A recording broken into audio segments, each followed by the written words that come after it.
അതെ, അയാളത് ചോദിച്ചിട്ട് പറിച്ചാ പോരെ. ചോദിക്കാതെ പറിച്ചാലേ നൊസ്റ്റാൾജി അടിക്കൂ. അയാൾ പിടിച്ചടിക്കും.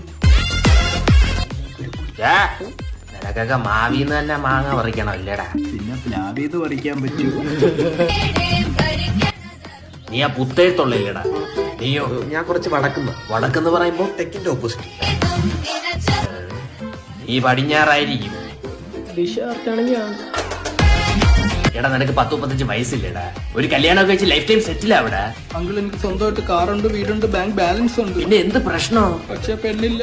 ആലോചന കാണാൻ പോകുന്ന പെണ്ണുങ്ങളെല്ലാം പറയുന്ന അവളുമാർക്ക് വേറെ പ്രേമമുണ്ട്, ചേട്ടാ ഈ കല്യാണത്തിൽ നിന്ന് ഒഴിയണോന്ന്. അങ്ങനെ ഒഴിഞ്ഞു കഴിഞ്ഞപ്പോ നാട്ടുകാർ പറയുന്നത് എനിക്ക് എന്തോ അസുഖം ഉണ്ടെന്ന്. കൊടുക്കാൻ പെണ്ണുകൾ വല്ലതും ഉണ്ടോടാ? എനിക്ക് അവനോട് അത്രയും സ്നേഹമൊന്നുമില്ല. അങ്കിളിന് പെൺമക്കളുണ്ടോ? അയ്യോ ഉണ്ടായിരുന്നേ ഉറപ്പായിട്ട് നിനക്ക് കെട്ടിച്ചേരത്തില്ലായിരുന്നു. പക്ഷെ ഇല്ല. ആൺമക്കളാണോ അങ്കിൾ? അല്ലടാ, എനിക്ക് ഭാര്യ ഇല്ല. ഭാര്യയില്ലാതെ മക്കളെ ഉണ്ടാക്കാലോ. നിന്റെ തന്ത ചെയ്ത പോലെ അതെനിക്കിഷ്ടമല്ല.